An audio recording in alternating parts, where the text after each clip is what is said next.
a little differently than before is we're going back to the basics where I did this virtually. So I'm going to call your jurisdiction or your agency, and you're going to state your name.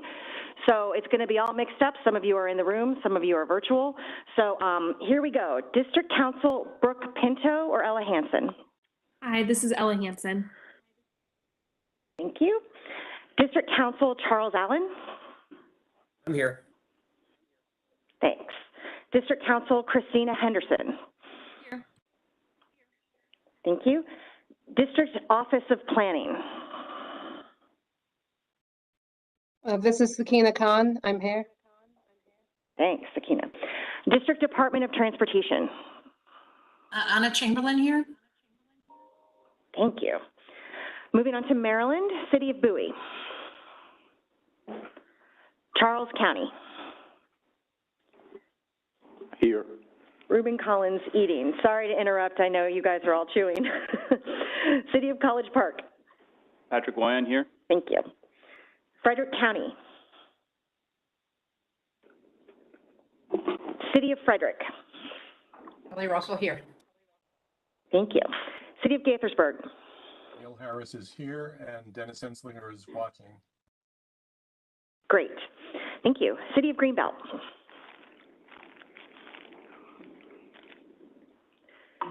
City of Laurel. Brian Lee is in the room. Montgomery County Executive. Gary Aaron-Rich. Thank you. Montgomery County Legislative. Prince George's County Executive. Keep an eye out for you, Vic. Prince George's County Legislative. City of Rockville. Bridget Donald Newton's here. Thank you. Tacoma Park. Peter Kovar here, and I believe Casey Kotick's online as well. Great, thank you. Yes, Casey's Maryland on House the phone. Oh, great. Hi, Casey. Maryland House of Delegates. Mark Corman online. Thank you. Maryland Senate. And Maryland Department of Transportation. Earl is here. Thanks. Moving on to Virginia. Kanik Aguirre. City of Alexandria. Thanks. Oh, yeah. That was good. Good job. Thank you. Arlington County. Thank you. City of Fairfax. Fairfax County. Walter Alcorn here. Thank you. Falls Church. Dave Adam Snyder. Schelmacher here. Thank you. Fauquier County. I'm sorry, I spoke early. Adam Schelmacher for Fauquier County here. Thank you. Loudoun County. Kristen Umstadt here. Thank you. Manassas. Pam Sebesky here. Thank you. Manassas Park. Jeanette Rischel here. Thank you. Prince William County. Ann Wheeler here. Victor Angry here. Thank you. Virginia House of Delegates. Virginia Senate. Senator Marsden's Virginia Department of office here. Transport. Oh, great. Thank you. Senator Marsden's office. Gotcha. Virginia Department of Transportation. John Lynch here. Thank you. WMATA. Allison Davis. Thank you. Federal Highway Administration.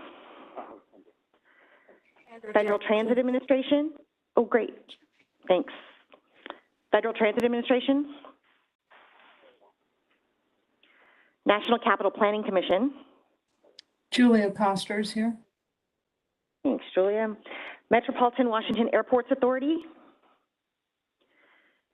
And National Park Service. That concludes the roll call. We have a quorum. Great, thank you. We are continuing the practice of receiving public comments online to limit the number of people present in the room. So I will ask you, Lynn, to report on comments received, please. Thank you. Between the April 2022 TPB meeting and noon on Tuesday, May 17th, the TPB received 6 comments. All comments were submitted via email and 2 included letters. A memo with a summary of the comments, as well as each comment themselves, can be found on our TPB meeting page. Bill Pugh and Stuart Schwartz from the Coalition for Smarter Growth sent an email and a letter to consider strong climate goals and strategies for inclusion in Visualize 2045. The letter was already included as part of the comments found in item 8. However, this version has 13 more signatories for a total of 48. Jeffrey Ruckiger from the ANC 2B Mobility Committee sent an email advocating for safe accommodation requirements for pedestrians, cyclists, and other personal mobility users. Paula Posis, on behalf of Josh Tolkien of the Sierra Club Maryland, sent a letter reinforcing their comments submitted as part of the Visualize 2045 public comment period regarding the Maryland I-495 and I-270 traffic relief plan. Jeff Siegel, Carol Plumley, and David Birtwhistle sent individual emails supporting approval of the Visualize 2045 long-range transportation plan. These emails state that Visualize 2045's smart, holistic approach reduces traffic congestion and delays, dramatically increases transit, bike, and pedestrian travel, increases population density in transit and activity centers by 40%, and meets all federal requirements to reduce air pollution in our region by 2045. As I mentioned, all comments are found on our meeting page. That concludes my report. Thank you. Thank you. Okay, excuse me.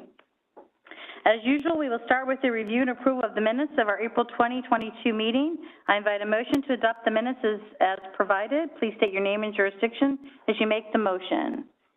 So moved. Kristen Umstadt, Loudoun County. Is there a second? Second. Great, thank you. Are there any corrections or addition to the meeting minutes? I'll call first for any with those in the room. And what about online? I don't see any hands. Okay. Okay, for the vote then, I will start with those in the room. Any nays or abstentions only? Are there any nays or abstentions from the online? Okay, so the minutes stand approved. Now to the technical committee report. We have a written summary of the May 6th meeting. I will recognize Matt Arcieri, chair of the technical committee. Matt, is there anything that you would like to highlight or expand on? Thank you, Madam Chair. Good afternoon. So we did at our 6th May meeting cover items 7 through 10 on your agenda, including the greenhouse gas reductions that were just covered in your work session. And in addition, the TPB Technical Committee received some information items. One was a wrap up on the Voices of the Region public engagement for Visualize 2045. And we also received briefings on both Mark on the Brunswick Line study for their potential expansion, as well as from VRPA on the Virginia side for some of the exciting updates to rail, the Long Bridge expansion in Northern Virginia. So we had some great information as well presented on those topics. And with that, Madam Chair, I stand for any questions. Well, that's why I like you, Matt. Fast and to the point. Are there any questions for Matt from anyone in the room? Okay, how about anybody online? Okay, seeing none. The staff members online, there's nobody online, so we can move right along. Now to our Community Advisory Committee report. We have a written summary on the May 12th meeting. I will recognize Ashley Hudson, chair of the CAC. Ashley, I know is having trouble getting the link. I just sent it to her. If she had joined us online yet.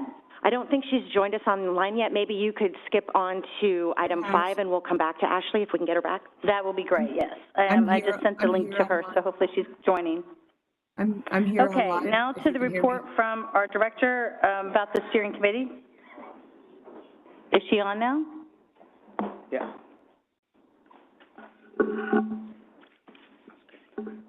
Hi, can you hear me? Yes, we can, Ashley. Please proceed. A little louder, Okay, please. great. Sure. Yes. Thank you. And apologies for the technical difficulties, and thank you all for coordinating to get me back on here today. To give you the report on the CAC, the Community Advisory Committee met last Thursday, May 12th on Zoom. We received a presentation on regional safety planning from John Sherman and Jeannie Nam, which explained federal requirements on MPOs to analyze safety trends and establish workable goals. John pointed out the increasing number of crashes and fatalities in our region, highlighting possible causes such as time of day. The CAC was, of course, alarmed by the increasing number of fatalities, particularly pedestrian fatalities and those in low-income communities. While some argued highway design allows for faster vehicle speeds and reckless driving, others pointed out that the rate of incidents in urban areas is high, although they have generally lower speed limits. CAC members and TPB staff Janie Nam agreed that determining the psychology behind dangerous driving could lead to solutions and saved lives. Following the safety discussion, John Swanson briefed us on the public comments received for Visualize 2045. As mentioned in the report, the majority of the messages expressed concern about big picture issues, including support and opposition to highway expansion, desire for actions to stop climate change, and investments in walkable communities. CAC members pointed out that equity is mentioned in both anti-road and pro-road perspectives. While inter-jurisdictions with less land use options are focusing on walkable communities, those living in outer jurisdictions depend on roadways for commuting and accessing the many sites and events within our region. Another CAC member said that interstate coordination is imperative for longer distance transit services and suggested that congestion on either side of the American Legion Bridge must be resolved. Lastly, John Swanson and I told the CAC that they can look forward to a joint meeting in the future between the CAC and TPB officers, and we welcome other members of the TPB to visit the CAC as well. This concludes my comments. I'm happy to take any questions. Thank you. Great. Thank you, Ashley, for that great and full report. Are there any questions from anybody in the room for Ashley? How about Lynn, anybody online? Okay, great. Thank you. Thank you again to the hard work for our CAC that allows us to get some great feedback on the things we're doing here at the TPB. Okay, now to the report from our Director, Conti, who we have a written summary of the May 6th Steering Committee meeting and report on other items of interest. Conti, is there anything you would like to highlight and anything new to share to the board? Sure. Thank you, Madam Chair. I recognize we have a packed agenda, so I'll be very brief with my overview of the materials that was already provided to you. As always, I'll be glad to answer any questions. The Steering Committee met on May 6th and reviewed and approved amendments to its Transportation Improvement Program, the TIP, at the request of each of our 4 largest agencies, DC DOT, Virginia DOT, Maryland DOT, and WMATA. None of the changes approved affected the overall fiscal constraint of our long-range plan or the TIP, and it did not impact our federally approved air quality analysis. The details of these amendments are on pages 5 through 56 of my memo. TPB members have been very active submitting applications for various federal grants. And I think Chair Sebeski has been busy signing all of them and reviewing all of them. This month, the chair has signed 13 letters in support of applications from several TPB members. DDOT leads the pack with 7 applications for 4 different grants. Montgomery County and Prince George's County each have 2 applications for 2 different grants. City of Manassas has 1, and the newly established Virginia Rail Authority also has a grant application. We hope that these applications are successful. 2 of these, turning to other reports, the National Highway Traffic Safety Administration, or NHTSA, on May 2nd of this year, finalized the new corporate average fuel efficiency standards, or CAFE standards, for light-duty vehicle cars and trucks for all model years 2024 through 2026. These set of tougher mileage standards will help reduce emissions from these vehicles, both ozone-forming emissions as well as greenhouse gas emissions. You'll recall that the TPB had joined MVAC and CPC in October of last year in providing comments to the federal docket, supporting these higher, more stringent standards. So we're certainly glad that that has come to pass. Lastly, COG is seeking nominations for its Climate and Energy Leadership Awards. And there are 3 categories of awards: local government agencies, non-governmental agencies, and educational institutions for any work that they are doing and leading efforts in climate change and mitigation. Nominations will be accepted through June 30th, and more information on this is on page 66. So one last item that is not in my memo. I'm sorry to report that one of your valued staff members, Lynn Winchell-Mendy, will be moving on and leaving COG after close to 9 years. Wow. Lynn has been working on the programs to improve transportation options and the experience of transportation for older adults and people with disabilities. She is a person with national level subject matter expertise. In fact, we were very thrilled almost 9 years ago when we got her from a national agency, and now she is returning back to continuing that work at the national level. So we wish her very well, and Mr. Aguirre has been working very closely on our Access for All Advisory Committee. Lynn Winchell-Mendy also staffs that committee. So we wish her well, and on behalf of all of you and my colleagues, I want to take a moment to thank her for her service to this region. That concludes my report, Madam Chair. Thank you, Conti, and yes, please thank Lynn for her contributions from the board, as we all recognize the importance of her work. Thank you. Madam Chair. Yes, go ahead. I just want to, echo the sentiments from Director Conti. It's been a pleasure to work with Lynn. She's been invaluable. It's a big loss for TPB, but again, super excited for her and what she's going to be doing next, and just wanted to voice that. Thank you. Thank you. So under Chairman's remark, I want to start by thanking all of you, my colleagues, for remaining focused and engaged over the last 18 months or so on the dual tasks of the 4-year update of the region's long-range transportation plan, and at the same time developing a more detailed description of the board's previous statement on environmental and sustainability goals. Our previous chair, Charles Allen, got us started last year on these dual paths, and I have to say that the work you all have done so far on both has made the region's long-range transportation plan document that we are set to adopt next month significantly better in many ways. Additionally, the details with regard to our prevailing environmental priority, the addition of climate change in the transportation sector, even though there's no federal requirement for us to do this, our work to do this is truly significant and very meaningful action to be working towards. Earlier today, we held our second consecutive work session discussing what action we collectively as a regional body can take at this time on climate change. I will note that the action we take now is not the end of our engagement, rather the beginning, and we will continue to be engaged in this work of improving the region's transportation system to support our region, its growth, and serve all in an equitable and environmentally sensitive manner. We will talk more about both of these items later today under agenda items 8 and 9. I did want to note the significance of this work and acknowledge the work all of you have done over the past couple of years bringing us to this point. Yes, we are a diverse region, and we have always seen that diversity as our strength and to use it to the benefit of the entire region.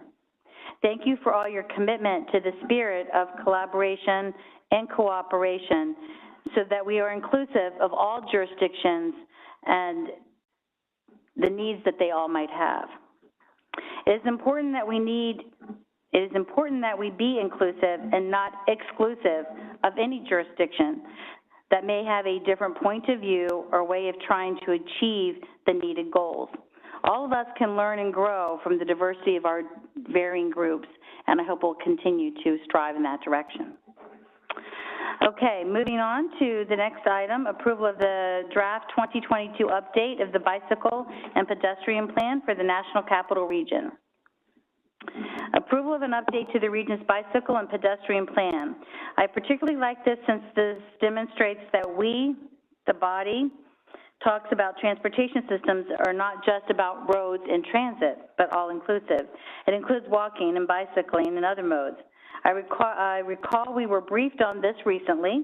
Andrew Meese on staff will update us, and after his presentation, I'll be seeking a motion to adopt Resolution R14-2022 to approve the 2022 Bicycle and Pedestrian Plan. Take it away.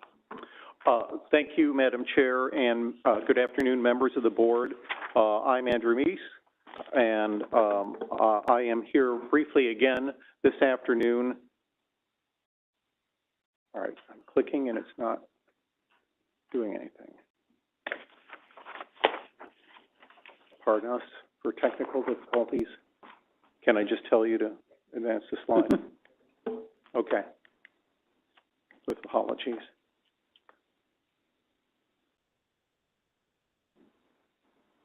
Okay, well, next slide, please. Thank you. As you mentioned, the board was briefed on this at your March meeting, and of course, in the meantime, we went back and looked at your comments and so forth. And the plan was reviewed by the TPB Technical Committee at 3 of their meetings, most recently on May 6th, at which time they recommended the draft plan for your approval today. So today we'll summarize what's happened since you saw it in March, the comments and the actions that have been taken, and we will offer the revised plan for approval. Next slide, please. We did have a good thing happen in March, which we had some extra time. So the board was able to have a very long discussion, and staff was able to provide a lot of answers. We went back to look at the topics that the board raised at that time, and we assured ourselves that virtually everything that was brought up was in the plan already, with maybe one exception.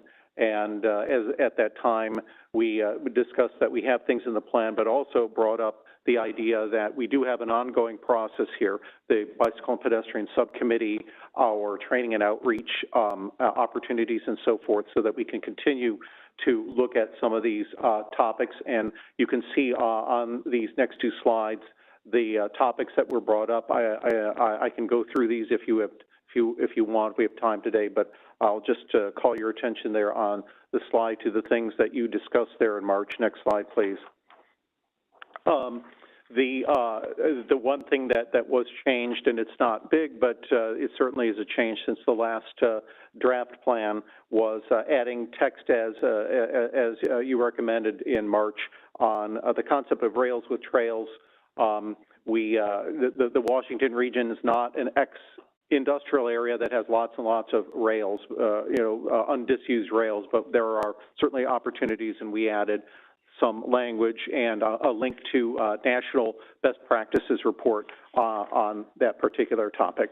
Next slide, please.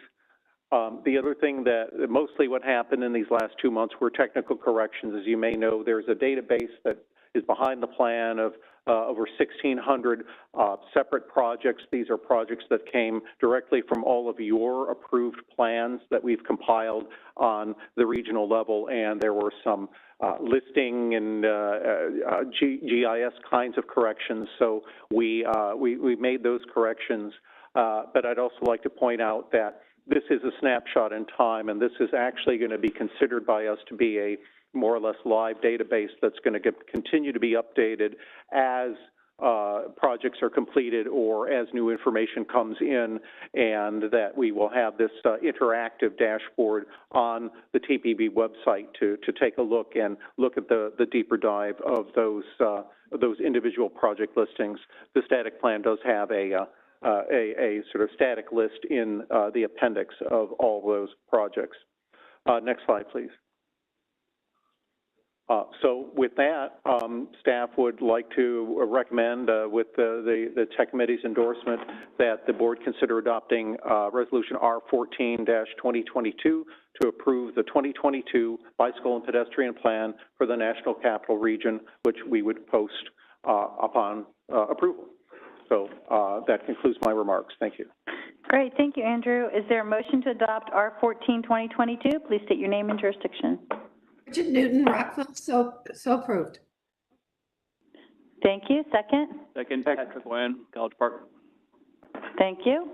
Are there any questions for Andrew or staff from those in the room? Okay, seeing none, how about online? Okay, so I will call for the vote then. I will start with those in the room, and we only need nays and abstentions. Is there any nays or abstentions from anybody in the room? Seeing none, how about anybody online from District of Columbia, Maryland, Virginia, and other agencies? Seeing none, I see a unanimous approval. Thank you so very much. Okay. The first of our informational items for today, last month we were briefed on the air quality analysis, the financial analysis, and the performance analysis of the proposed update for long-range transportation plan of our region.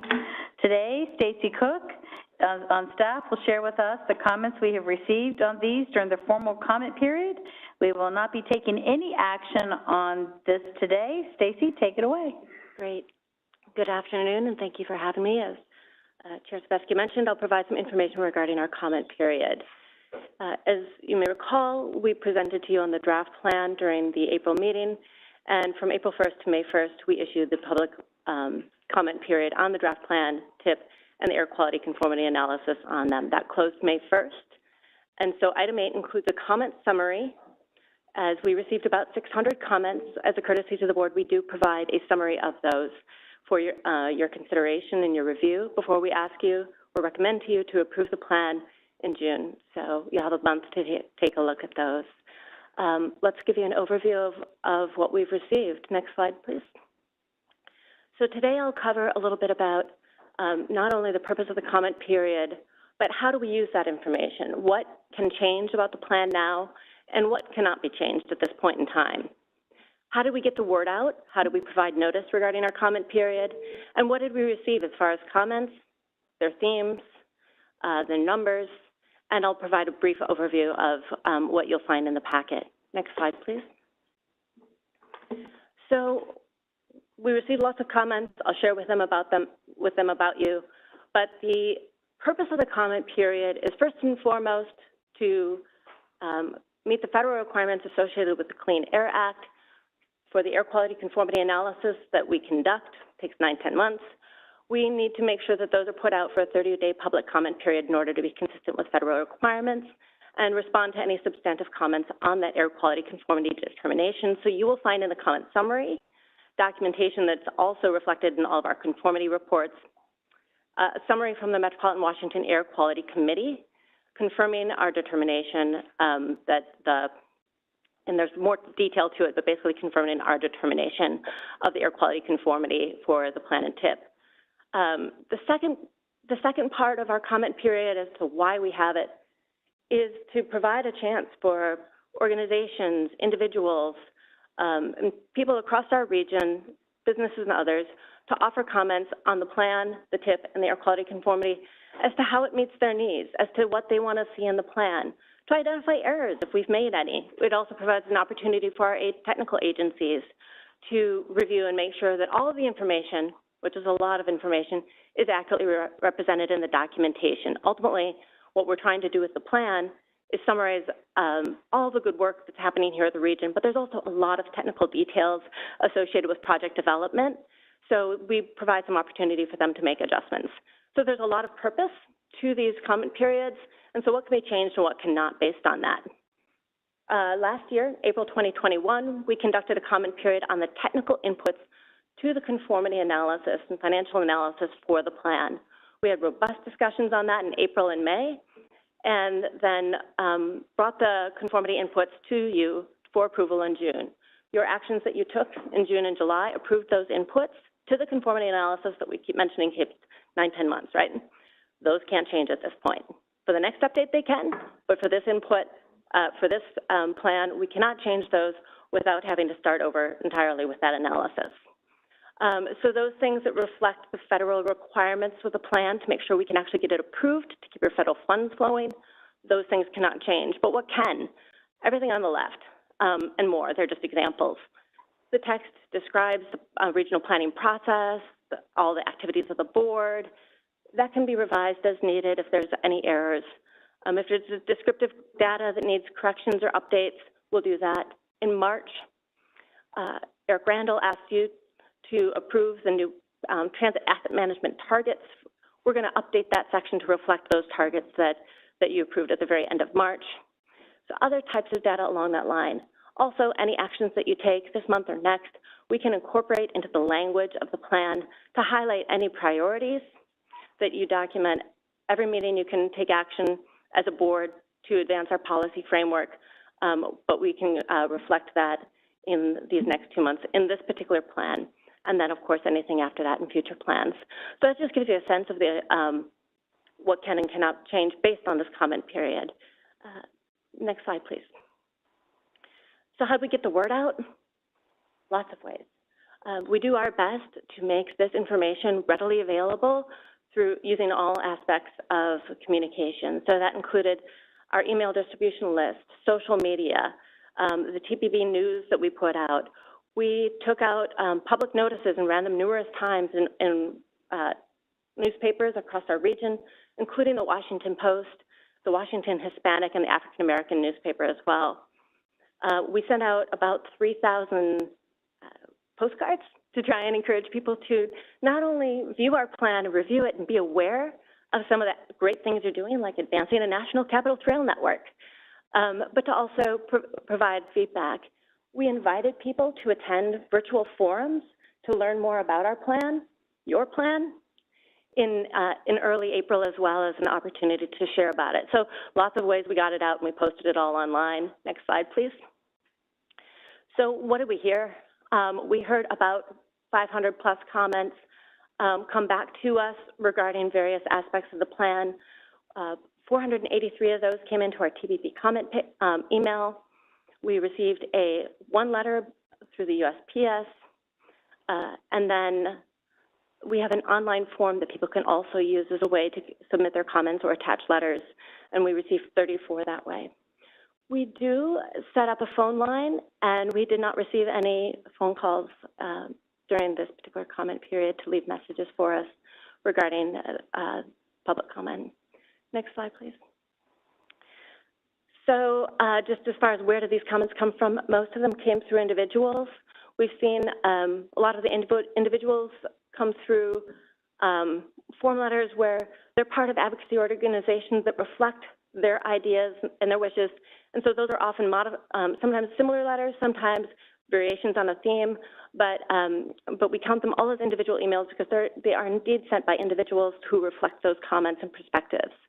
We received 10 from nonprofit organizations, one comment from a member of the board, one comment from an advisory committee, and none were received directly from businesses or for-profit organizations. Next slide. So I'm going to go through these in more detail, but as I mentioned, in the documentation associated with item number 8, we have a comment summary, provide some background, some logistics of the process, and then we provide a summary of the comments so that you can get sort of at a glance in a few pages a sense of what you'll read in the remaining comments that are listed individually. And our packet is quite long today because we do provide each of those individual comments for your consideration. So the themes are those that are shown here, and I'm going to skip to the next slide to save time because we'll go over them individually. We also receive some project-specific comments. We tend to, when there's a comment where there's an opportunity for clarification, we ask the departments of transportation, the various local jurisdictions that are the implementing agencies to respond to those comments, whether that's just to thank them for the comment or whether it's to actually offer clarification if there was some information that was maybe not clear in information that was put out about a project. So you'll see in the comment summary those responses from our agencies, your agencies. And then the TPB, where applicable, provides a response or clarification as well.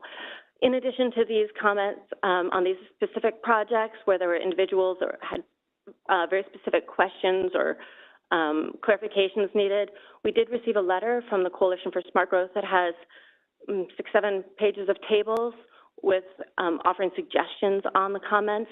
want to let you know that we have submitted the comment summary as well as the entire listing of comments to your technical members so they can share them with everyone at your transportation agencies to make sure that all of the comments that are provided are being considered in future project development. Next slide, please. So going back to those themes or topics that we heard, I'm going to just provide a bit of information with an example quote from the 7 main themes. You can slice and dice the comments in a lot of different ways. This is just to give you a sense of what's there. One of the comments we wanted to make sure that we addressed clearly is that we did receive many comments regarding the status of the Maryland op lanes, which are part of the override state TRP project, as to what their status was in the constrained element of the plan. There's some confusion on that because there are so many technical details associated with project development. We assure you that exactly what you voted on in June and July is what is represented in the constrained element on which the conformity analysis is conducted. So in particular, you'll see they're referencing a specific project and Appendix B. That is referring to Appendix B of the long-range plan. And that's basically a project listing that provides a lot of technical detail, which is a bit of a snapshot of a point in time in project development for projects in the plan and the TIP. Projects are also evolving as they move from the plan into the TIP, which is basically the first 4 years of the plan. So you start getting really into the weeds there. But the real takeaway here is what's in the constrained element is indeed what you approved, and let's go to the next slide. What else did we hear? We heard a lot about stopping climate change. This is not a new theme. I went back and reviewed comments over the last decade or so. It's something we've heard in the past and we continue to hear, and obviously you're taking major steps to take action on that now. And so in particular, this comment, just a snippet from it, calls on you to set specific numeral performance targets and visualize 2045, informed by the TPB's climate study, and to pursue the types of strategies in mode shift and travel behaviors and scenarios 1 and 2. And we received about 260 comments to that end. Next slide, please. Third topic was to improve safety of the transportation system. And an example excerpted from the comments received was to get to Vision Zero, there will need to be a tremendous improvement to walking and biking infrastructure. The commenter continues, also to get to Vision Zero, there will have to be street redesigned to slow cars down in dense pedestrian and cycling areas. So you can see we get comments from very high-level concepts to very specific recommendations on project type. Next slide, please. We received numerous comments, again, along theme over time, which reflects the board's priorities of investing in sustainable, walkable communities and to continue to improve options for walking and biking. We received about 275 comments with various perspectives to that end. An example excerpt is the commenter says, I urge you to invest in transit, biking, walking, and other activities, other active transportation modes that are healthy financially, physically, and ecologically.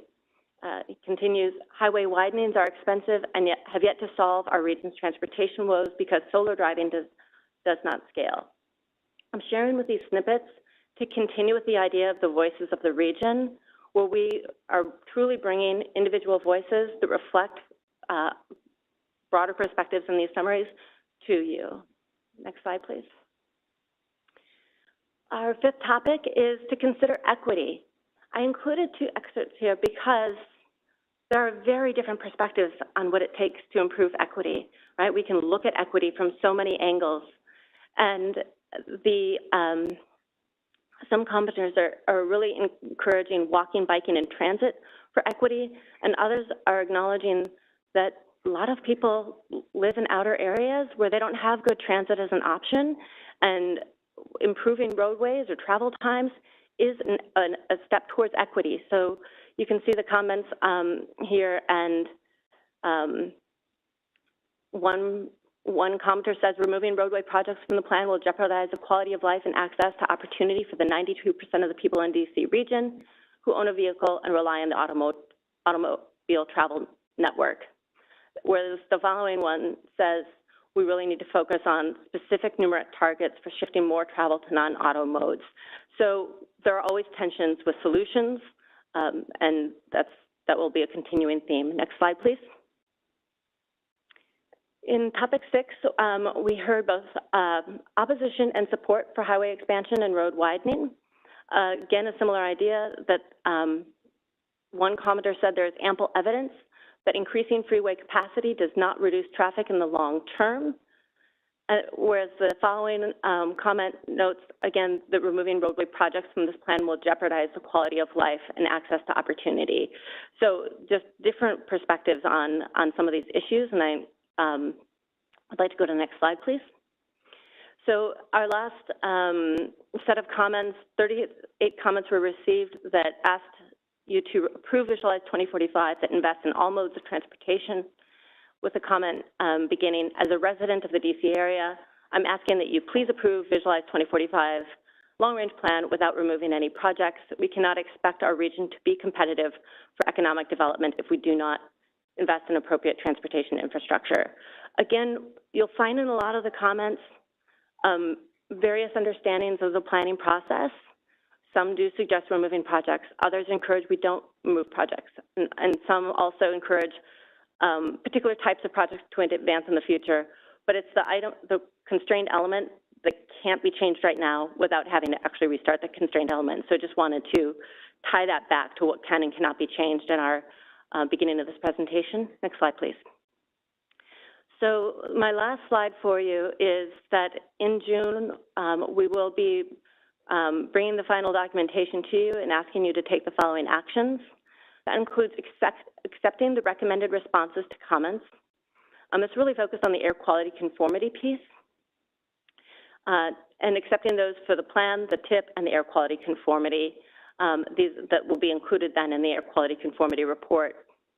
We'll also ask you to adopt a resolution finding that the update to Visualize 2045 and the TIP conform with the requirements of the Clean Air Act amendments of 1990, to approve the 22 update to Visualize 2045 and the TIP themselves, and then to self-certify that the TPB is following the Metropolitan Transportation Planning process. And we basically have a document that walks through all of the regulations that we must follow, and we have a document that demonstrates how we do so, that we ask signatories to sign. So with that, I conclude my remarks, and I'd be happy to take questions. Ms. Fesky. Thank you. That was a great update. Appreciate all of the information. So let's start with the people in the room. Are there any questions for Stacy or staff from anyone in the room? Madam Chair, as you take time to entertain questions, if I could add just in conclusion to Stacy's presentation. Sure. One of the significant takeaways, because when we update the plan once every 4 years, we are required to completely redo the financial analysis, that's the fiscal constraint, and the air quality conformity, because we continue, in spite of the best efforts of all of you, we are still not in attainment of the federal air quality standards. We're making progress, more needs to be done. So we have to do an air quality conformity analysis.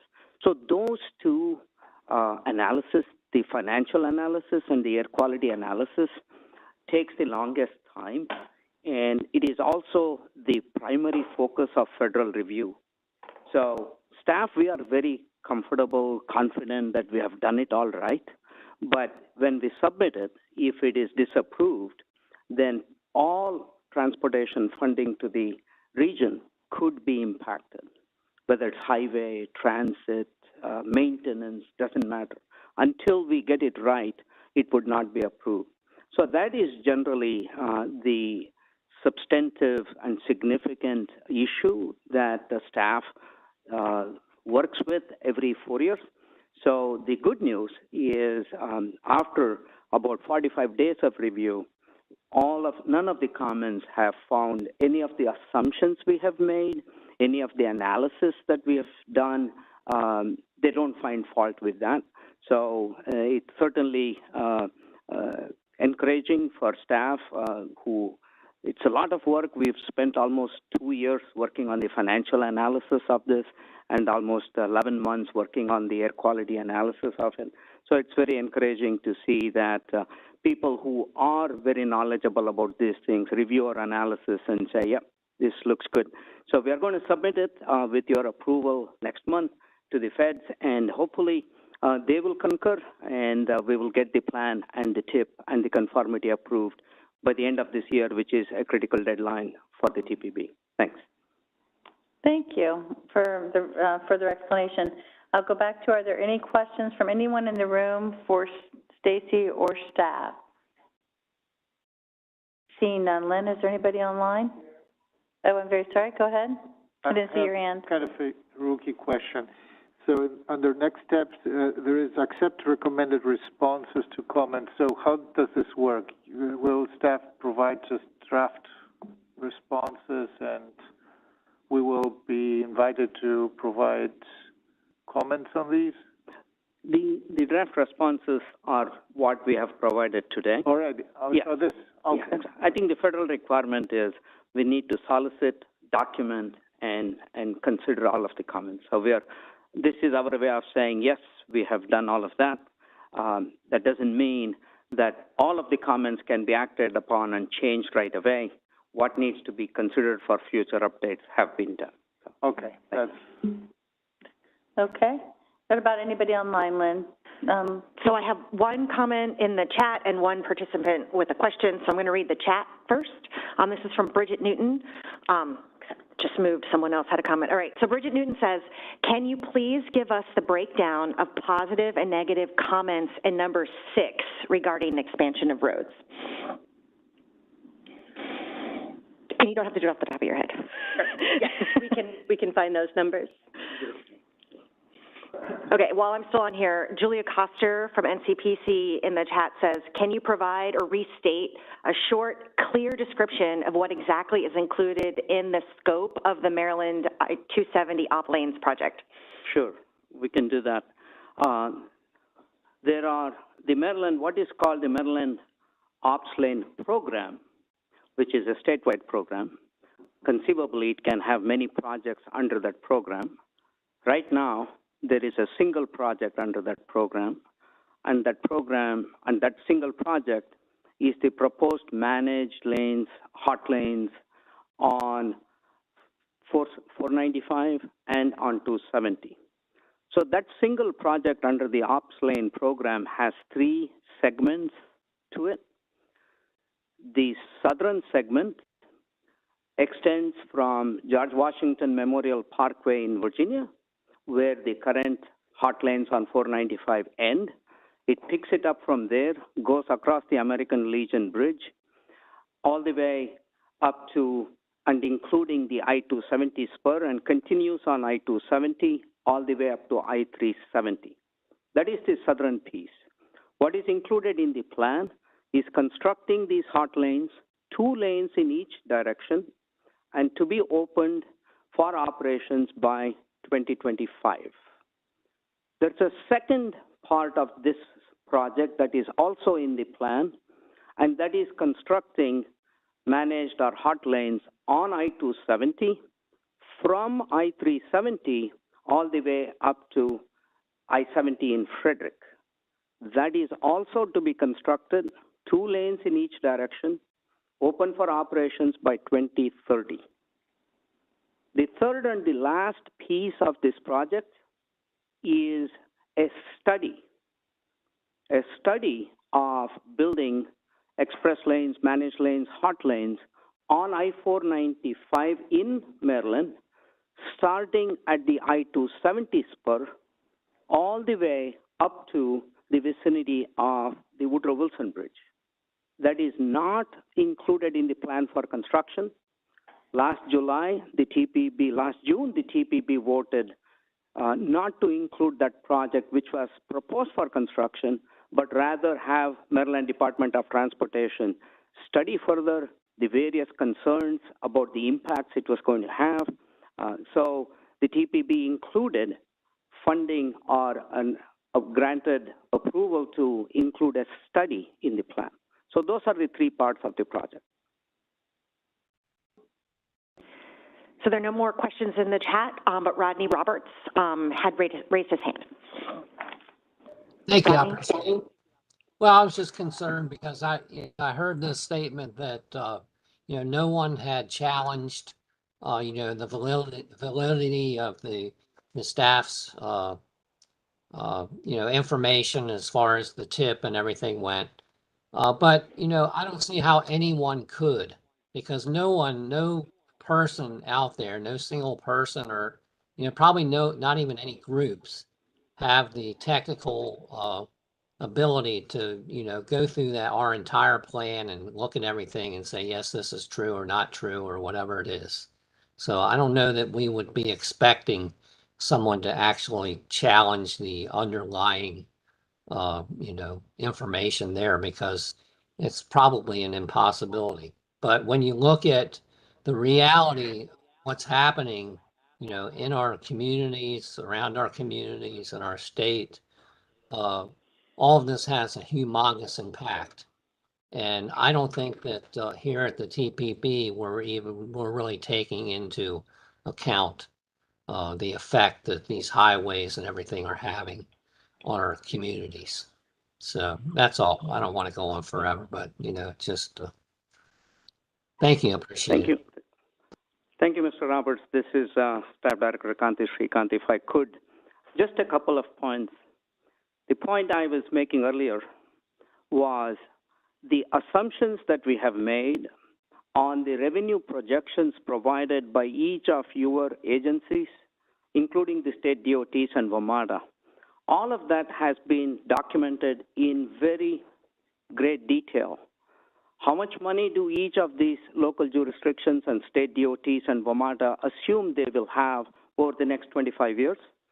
Then we have matched that revenue against the project cost estimates that have been submitted by your jurisdictional agencies and WMATA and the 3 state DOTs. The federal requirement is the total cost of building, operating, maintaining our transportation system should match the projected revenue. That is the piece that is critical. So that is what took us close to 2 years. So that is what we have done. It's documented. Before coming to TPB, I used to be a consultant, and we understood how to do this because we were doing it for some of the MPOs. So there are people who could read and review them. That's the only piece I was talking about, not the broader approaches like Stacy was saying. There are different views on the benefits and costs or implications of any project or program to address the mobility and accessibility needs of our region. That we were not, I wasn't alluding to that as we did not receive any comments. There were, as Stacy pointed out, there's a rich diversity of viewpoints on any given project, whether somebody sees it as truly beneficial or maybe something better could have been done. So I just wanted to clarify, but I appreciate your sentiments, Mr. Roberts. Thank you. Thank you. With that, we'll move on. Thank you, Stacy. Thank you. To our next information item, let me ask our Staff Director Conti to provide a brief overview of the task at hand, the status of the discussions thus far from the work sessions. After that, let us discuss the next steps for us. Okay.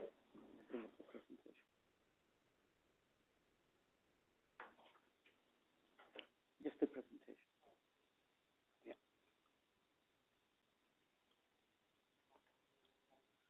Yeah.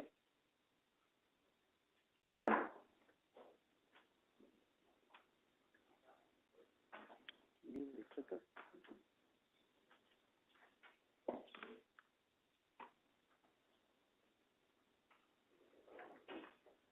Thank you. Thank you, Madam Chair and members of the board.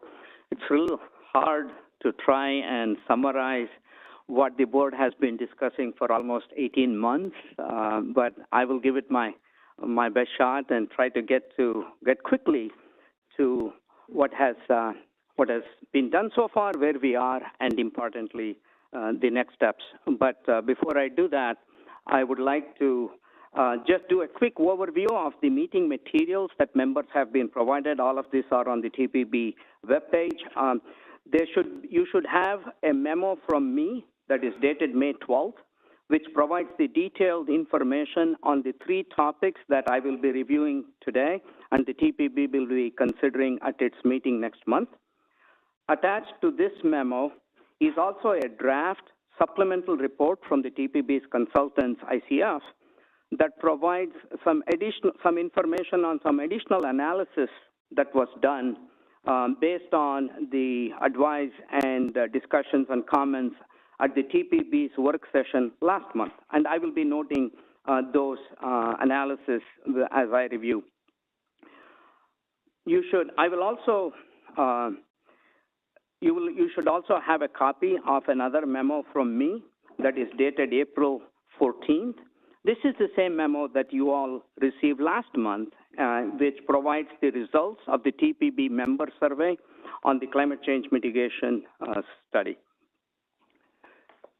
So there has been two consecutive months of TPB work sessions to take additional time, more than what is typically available during the board meeting, to take some time to discuss 3 elements of the TPB's climate change mitigation approach, which has been discussed in the study and in the TPB survey that I mentioned earlier.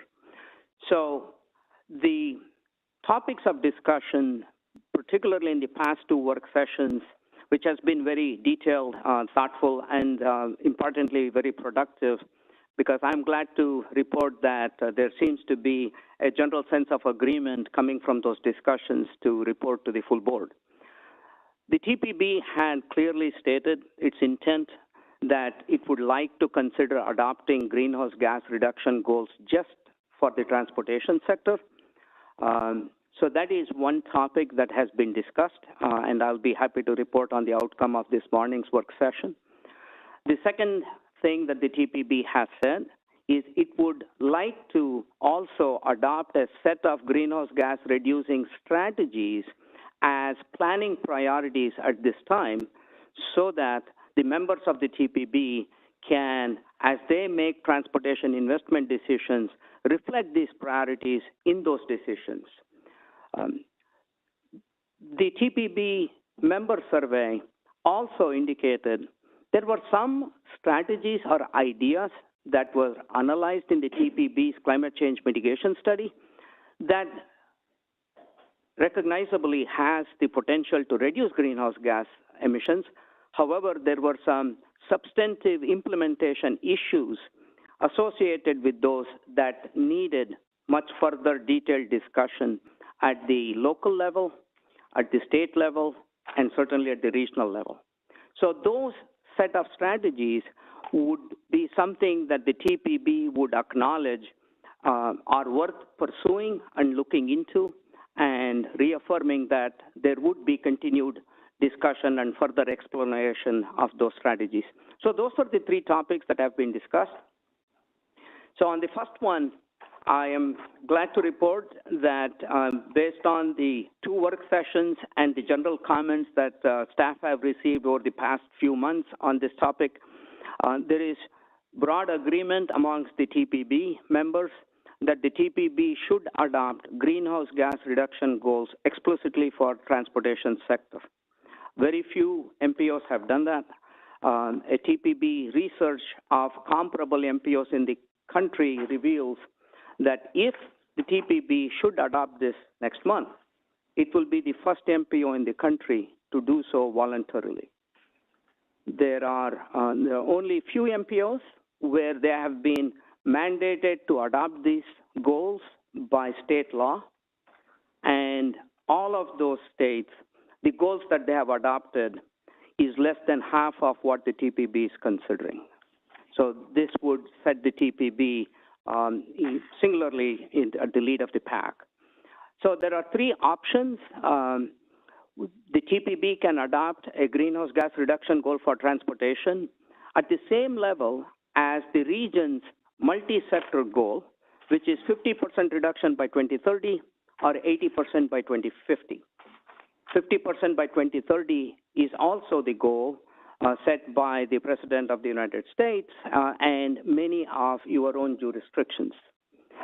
The second level of greenhouse gas reduction goal the TPB could consider adopting is a 32% reduction by 2030 and 80% by 2050. Where do we get the 32% number? The 32% number comes from the TPB's climate change mitigation study that evaluated up to 14 different strategies and combined them in various ways in 10 different scenarios.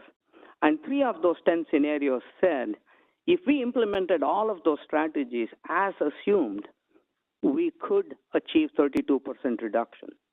But some of those strategies are very aggressive, and we are not sure how it could be implemented. For example, it assumes we would have a commuter tax in our region.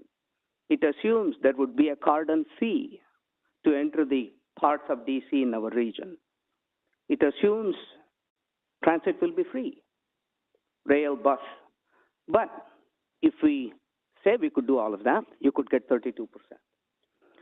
The third option that the TPB has is there were 7 strategies that the TPB member survey said that majority of them find those ready to be adopted as planning priorities, meaning they would be able to take actions to realize those, to implement those priorities. If you look at the greenhouse gas reduction potential of only those 7 strategies, you could get up to 29% reduction in greenhouse gases by 2030. Not 32, not 50, but 29. So those are the 3 options. The discussions today, last month, and this month from staff perspective, there appears to be support for levels option A and C, with the highest level of support for option C, the next level of support for option A, and option B is coming in a distant third. So those are the 3 options, but those 3 options are based on discussions so far, but the TPB will consider adopting one of those 3 options next month. The second element of the TPB's climate change mitigation efforts has been endorsing or adopting a set of greenhouse gas reduction strategies. I mentioned that 7 of the 14 studied members have already indicated that they are supportive of adopting those as planning priorities. However, there were some comments that the levels of implementation assumed for some of them were very aggressive.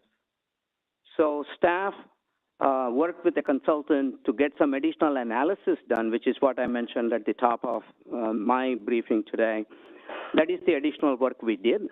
And we had them analyze those 7 strategies at a more modest level of implementation. As was mentioned today during the work session, the more modest level might not be the proper term to use, because even that more modest level of implementation is considered very aggressive. The TPB study assumed 100% of all new light-duty vehicles sold in our region in the next 8 years will be clean fuel. 100% of buses operating on our region, both old and new, will be zero-emission vehicles.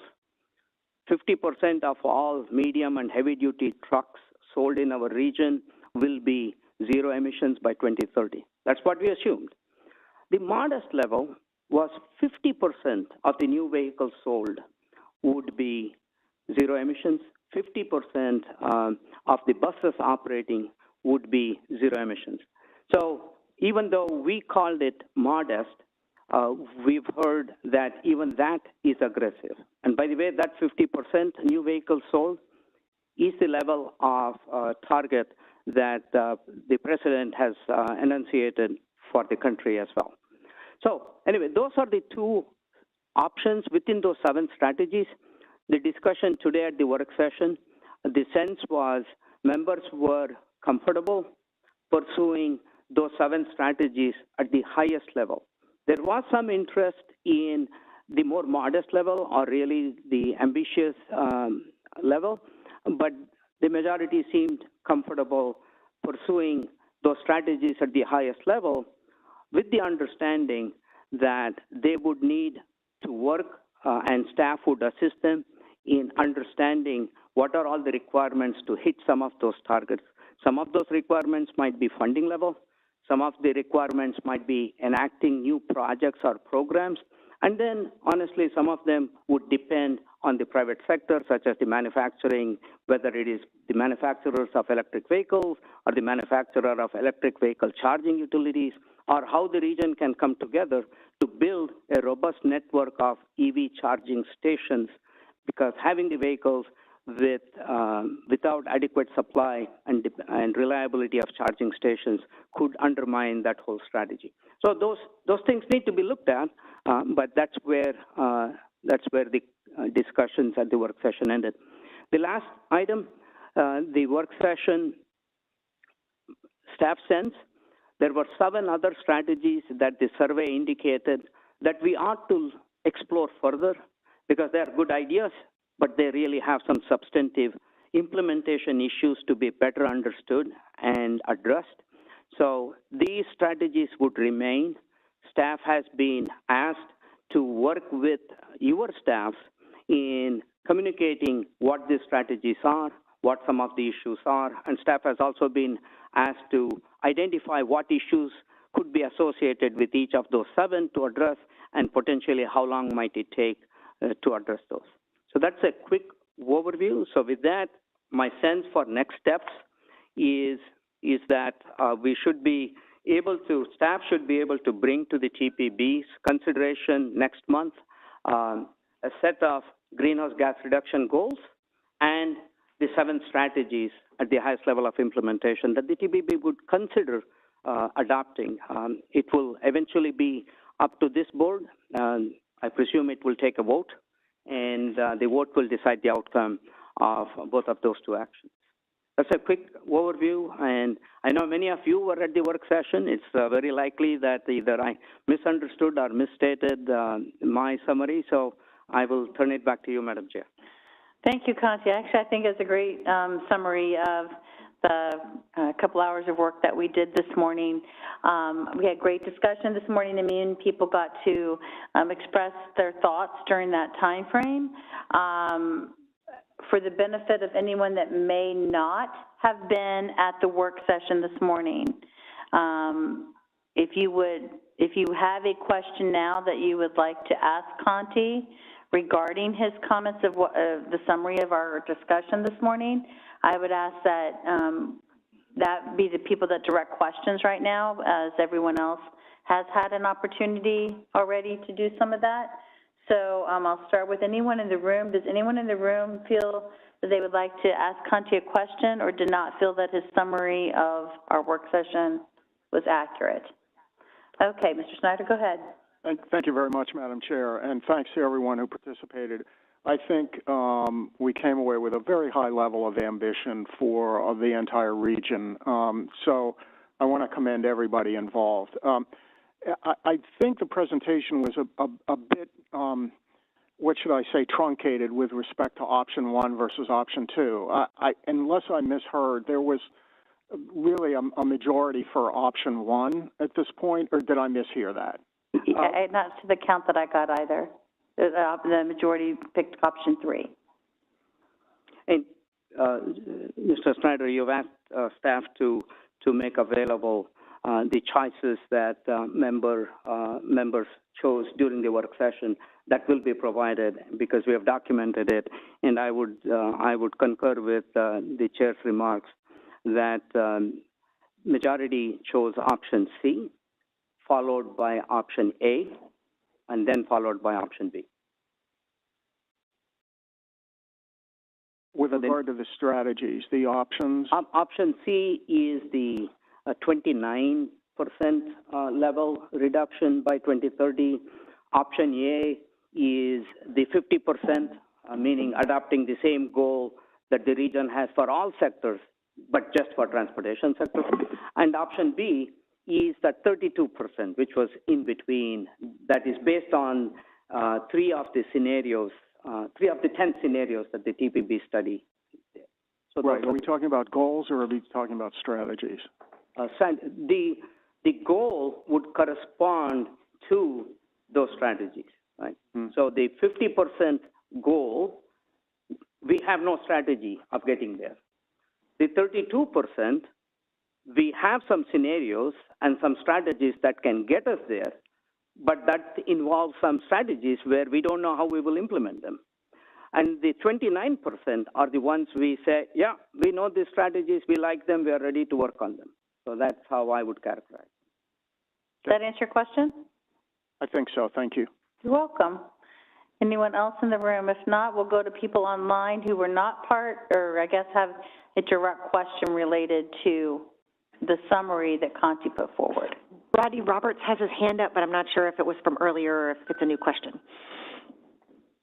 No, I do have a question and a comment. I have some problems with the terminology that we're using because you keep on referring to electric vehicles as zero emissions. And I hate to tell you, but that's an insult to my intelligence because I happen to be a professional mechanic. I know exactly what it takes to make a vehicle, to maintain a vehicle and everything else. So in fact, there is no such thing as a zero emission vehicle because they all have to be built. And it takes a lot of natural resources in order to do that and a lot of carbon expenditure in order to do that. So I'm really afraid that this idea that staff and a lot of other people have that, electric cars are somehow, zero emission really it has a big effect on what the outcome of our, environmental problems are. If we can't get that right, I don't know how we're going to really get around to doing anything that really is going to stop climate change. So I would really, I would ask that you go and, look at, what it does and educate yourself to what it does take to make all these vehicles. If you want to do something for the environment, take the existing fleet we have, convert that to electric, and then keep those vehicles running indefinitely.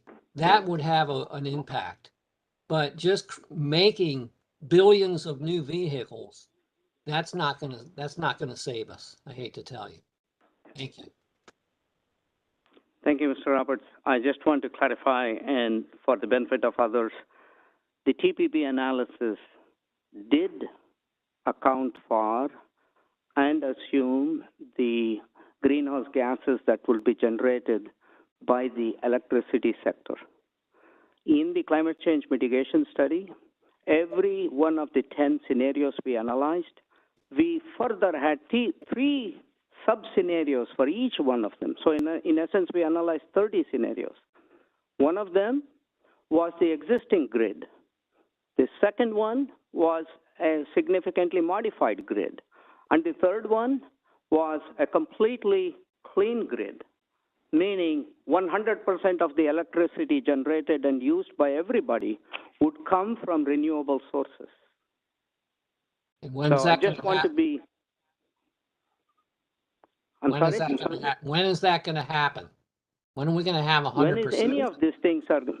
Mr. Roberts, could you just put your question in the chat and the staff can then contact you separately? Would that be okay? Oh, because I like to have public comments, and I like the public to be able to hear and see what's being said at these meetings. I'm not doing anything in the chat. I'm doing my conversation publicly because I think it's important to do that. But I don't want to drag out the thing, but I think you really got to change your perspective because nothing is zero emission. And I'm not talking about the electrical grid. I'm talking about the vehicles. Thank you. Thank you for your comments. Okay, Mr. Gary, go ahead. Yeah. There's nobody else online, right? We'll go back to in the room. There's one more online again. Yeah, thank you. One of the things I want to talk a little bit about what happens next in process. Accepting what we've talked about so far today. So the previous discussion on the Visualize 2045, what can change, what can't change. So one thing that can change is you can add this discussion on greenhouse gases as a priority in the document. but it doesn't change any of the projects, the conformity, or the fiscal impact, fiscal restraint.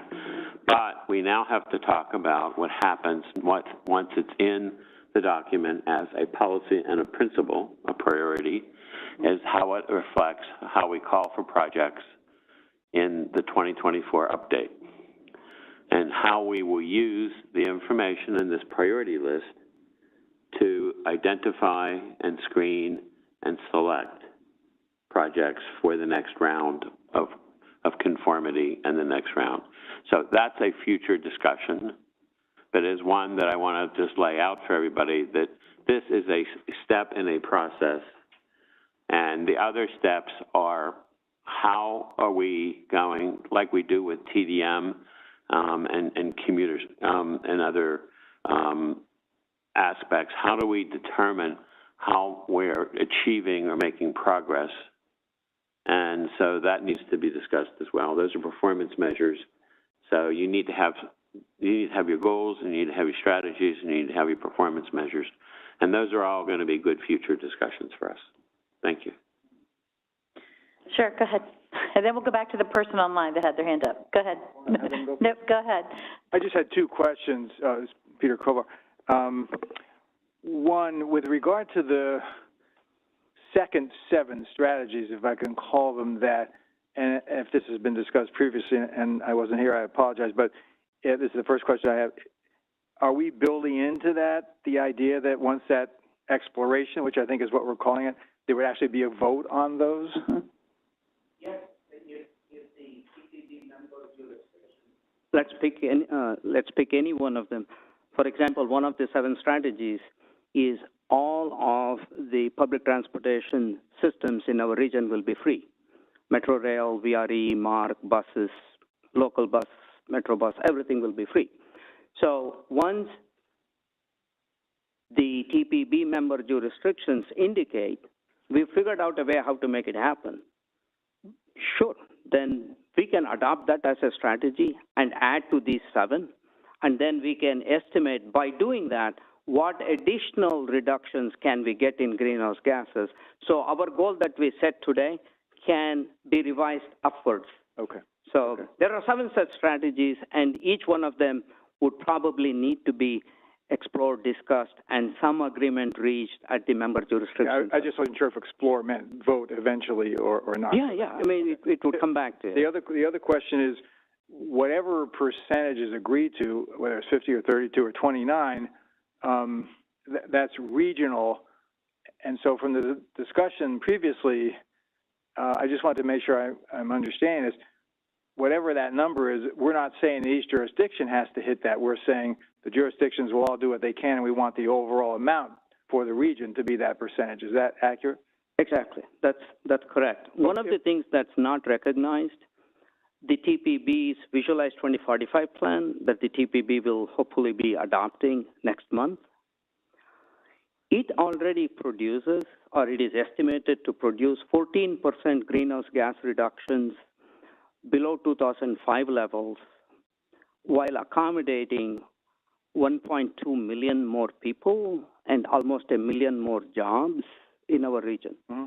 Right? So in other words, we are saying, if you look at from 2005, we are growing number of people, number of jobs, number of households, number of vehicles, everything is growing, but our emissions will be below what they used to be in 2005 levels. So 14% is already being done. How are we able to achieve that? A significant amount of that is coming from cleaner vehicles, clean fuel, but there is a considerable contribution from the way member jurisdictions have managed their land use policies. We have a lot of growth near high-capacity transit stations. We have a lot of mixed use and high-density activity centers within the region. So we have invested much more in transit. 2 months ago, when we presented you the financial analysis of CLRP, of the $233 billion that this region will be spending in the next 25 years on the transportation system, more than 60% is going to WMATA. So to be clear, whatever the percentage is, some further out jurisdictions say, as compared to mine, which is closer, Exactly. we might end up with a higher percentage. Exactly. Yeah. Okay. So it's collectively everybody doing, because at the TPB, we will not be able to track the impacts of individual projects or even projects within a jurisdiction. It's a large area, almost 4,000 square miles. So when we model that large of an area, small areas or sub areas really hardly show up. So. Again, this goes back why it's so important for us to be inclusive and not exclusive of any jurisdiction. So I want to go ahead and let the person online before we, go any further. Thank you. Charles Allen. Hey, thank you, Madam Chair. And to everybody, I wasn't able to join the work session as I was in a different meeting. But first, let me say thanks to everybody who's participating, of course. I guess I have a comment and a question. And as I'm listening to the conversation and trying to think through this from my own perspective, I guess I remember when we released the mitigation study, it felt incredibly daunting. It just felt almost crushing about what it was we would have to achieve to realize the goals that we have as a region. So I am acutely aware of that, of the feeling of how almost insurmountable it feels. When I heard, Conti, you talk about people kind of gravitating, you thought towards an option that people felt most comfortable with, kind of brings me back actually about 6 years ago when COG was first creating equity emphasis areas. We recognized as a region, we had a very stark east to west divide that breaks on everything: housing, transportation, incomes, access to healthcare, whatever. And we really wanted to try to think about using our equity emphasis areas. And 6 years later, it is now baked into those evaluations, and it really has made a significant impact. Have we fixed everything? Of course not. But we were able to take a very aspirational approach and be able to help drive decision making, and then collectively as colleagues across the region, it really helped us move forward. In that vein, as I think about the moment we're in, I really think we need to go aspirational. So I would certainly urge us to go option A, go aspirational, recognizing that this is going to be incredibly hard to achieve. But we have to push ourselves and not find what we feel most comfortable with, but to really push outside of that comfort. And I guess just to end with a question to make sure I understand, Conti, what I was hearing, when you were talking about the different options and again, I wasn't there, so I don't have the benefit of that. Was there a vote taken today in the work session? Was it more like a straw poll that was taken, and then we're going to be voting on it next month? I just want to make sure I understand kind of what it was and also how it's being represented. Certainly, Mr. Allen. On your first point, I think that was a very eloquent response to what Gary had noted earlier. What does all of this mean moving forward, right? So equity emphasis area is an excellent example. It started as a TPB, federally mandated analysis, but now it is into most every jurisdiction's policy actions. So that's what this climate change actions has the potential to be in the coming years. So thank you for that. In regards to your question, no, work sessions typically don't have votes. What I was reporting to was during the work session today, every member who was at the work session was given an opportunity and asked a specific question: which of these three options appeals to you or to your jurisdiction? So they all shared their thoughts on what is the value of each of those options, but at the end, most of them obliged by saying, yeah, I would lean towards A, B, or C. So that was just what I was recounting. It wasn't really a formal vote. But at the end of the day, next month is when the TPB will collectively vote on which of those three options do they want to adopt. Okay. Thank you very much. I appreciate that. There's one more hand up online. Neil Harris from Gaithersburg. Thank you.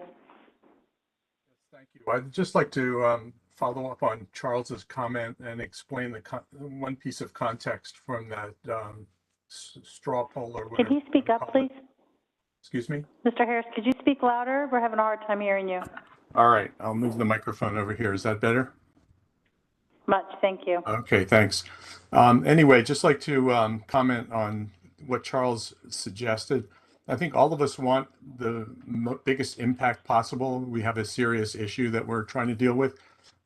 I think as was pointed out in the work session, the vote was clearly split between the inner jurisdictions and the outer jurisdictions, where those of us that don't have access to high capacity transit would have a hard time reaching the more aggressive goals and more aspirational goals because we don't really have mechanisms or funding to deal with increasing use of transit and things along those lines. So I think that was the reason that the vote broke the way it did. I just wanted to pass that along. Thank you, Mr. Harrison. Yes, that definitely, I think, reflects that. And I think we've had great discussions in the 2 work sessions over the last 2 months. And I definitely hope that those that live closer to the core and those of us that live further out are getting better understandings of the different challenges that each area faces.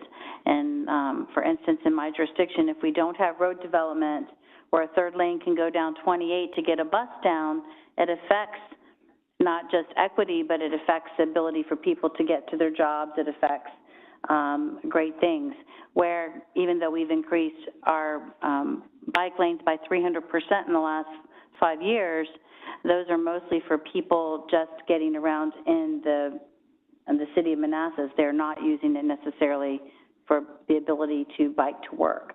So I understand the importance, though, of the inner jurisdictions increasing the ability for people to get to public transit and other ways other than private vehicle, and that opens up roads for better transportation of buses and van pools and things of that nature.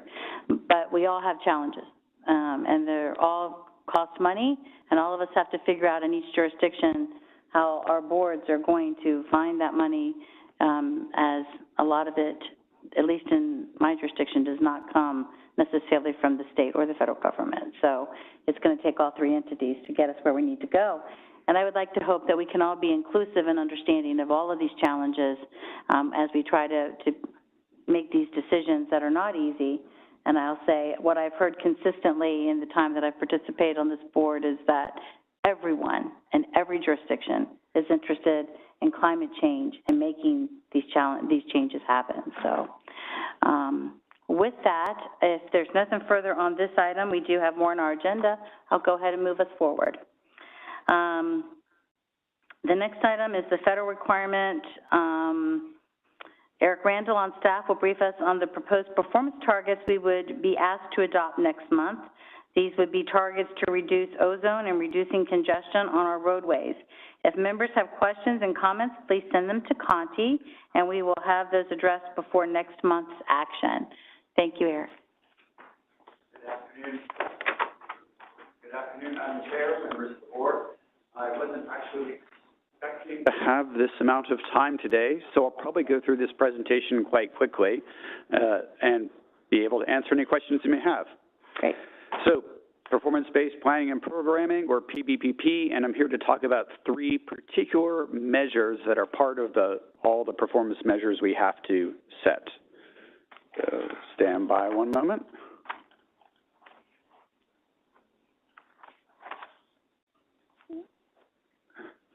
There we go. Hopefully everybody can see the screen now.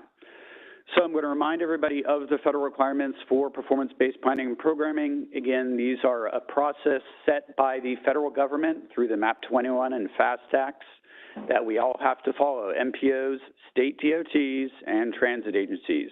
And then the 3 performance measures I'm going to talk about today, which all come under the umbrella of the Cmac program, the Congestion Mitigation Air Quality Program.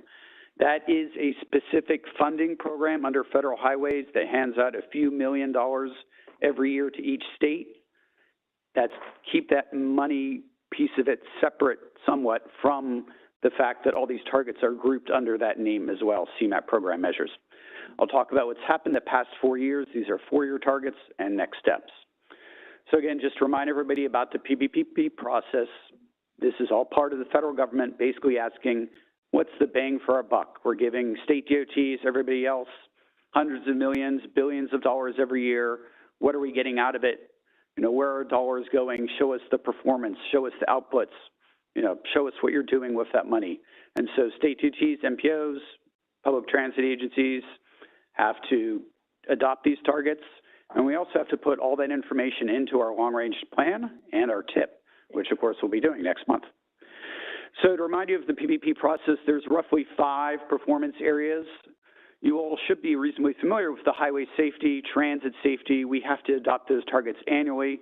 We also did transit asset targets annually or with every TIP, as Ms. Cook reminded you earlier today.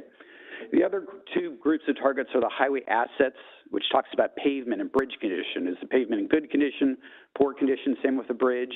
And then highway systems performance, which talks about travel time. And we only have to set those every 4 years. The last time we did it was 2018, the very first time. Now it's 2022. Here we are back again to set targets for those areas. Most of that will be coming towards the second part of this year, so you'll be seeing me again September, October, November. But I'm here today to talk about those Cmac targets. So I already mentioned all this. Again, 4-year targets. It's that year again, and it all goes into our long-range plan and TIP. So the 3 Cmac program targets we want to set now, there are 2 of them for traffic congestion, the peak hours of excessive delay or P-head measure, and the mode share non-SOV. Most of the other 4-year targets are set for states. These 2 are set for the DC urban areas specifically. And then a 3rd measure, which is the emissions reductions achieved from that Cmac program money. So I mentioned that FHWA, Federal Highway Pot of Money.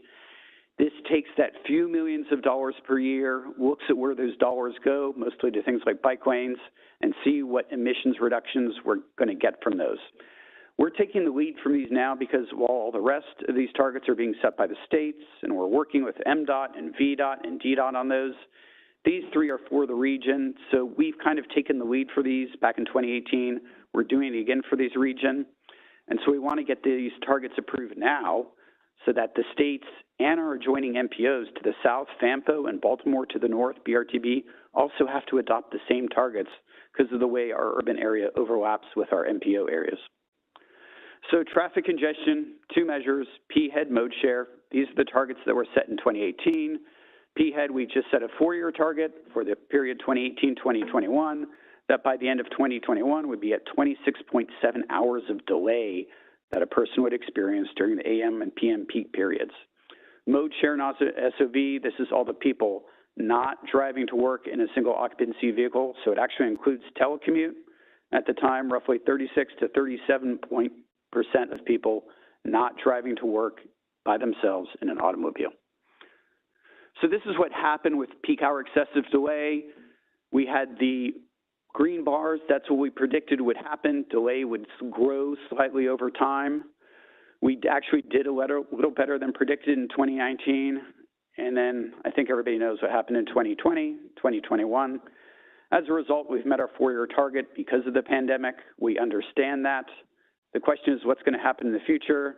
That's where our crystal balls are rather fuzzy at the moment. We really don't know what's going to happen. So we're kind of going to go back and use the same methodology we used in 2018, which is where we averaged what we saw in the past 4 years, observed trends, and then what our travel demand model predicts. Again, we've talked today about the model calls for people coming to the region over time, more travel demand as we're adding roadway and highway capacity. How is that all going to settle out? What we've done is been pretty conservative. We're going to exclude the pandemic years and just extend our trend data with our model data and extrapolate from 2019. So this shows the green bars, which again is our prediction. Again, because of the pandemic, we were much below in 2019, 2020, or 2020, 2021, excuse me. But we're going to kind of go with that past trend for the future and set our targets. Again, the emphasis here, it isn't so much that we nail the target dead on, it's that we understand our process, explain what we're doing, and when the FHWA and FTA come to certify us in a few months, end of the year, we be able to talk with them about what we're doing, what we're observing, what changes, if necessary, are being made to try to understand where we're going with this target. Here's the other traffic congestion measure, mode share, non-SOV. We only have data through 2020 because this comes from the Census Bureau, so there's a time lag.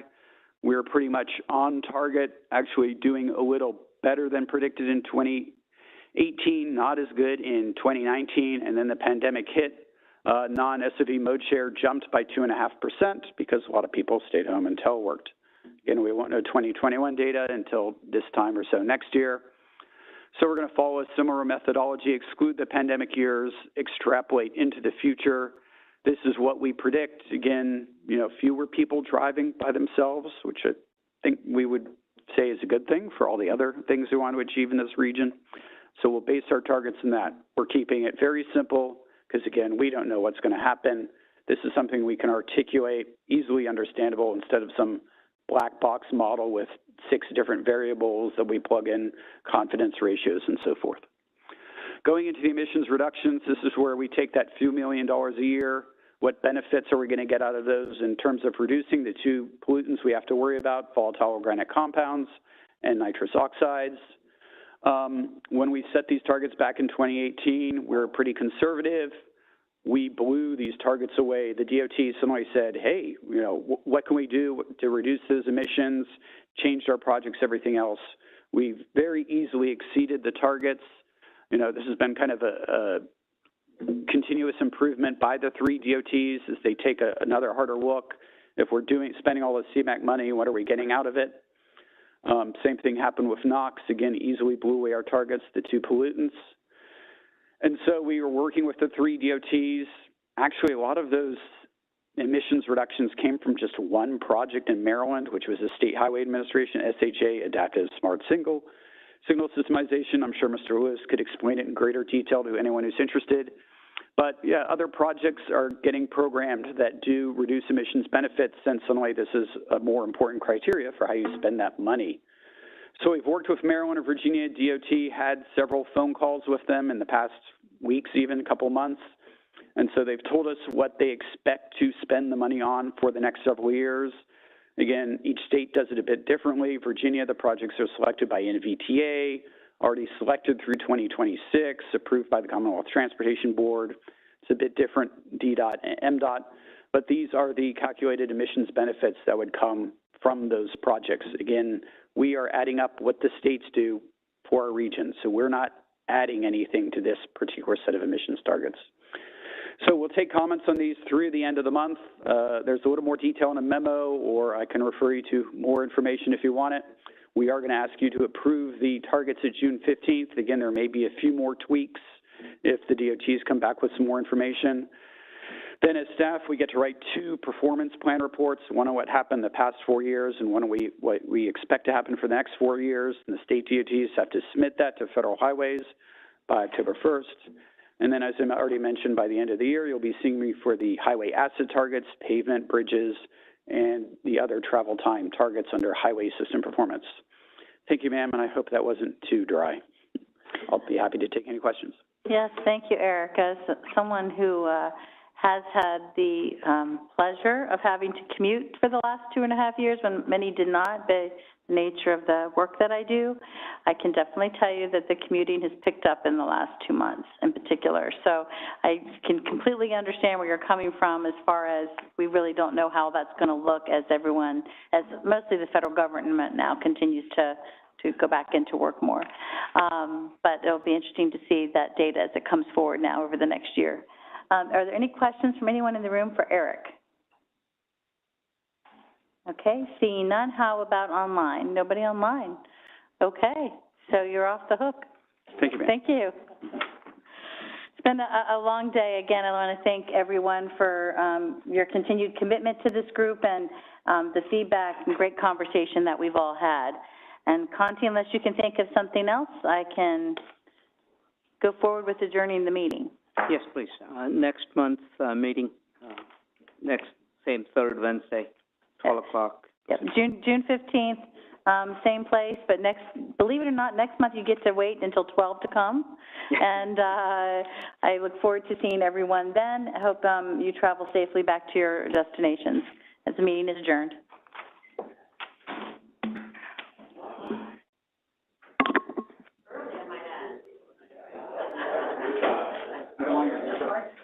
I do have one Okay.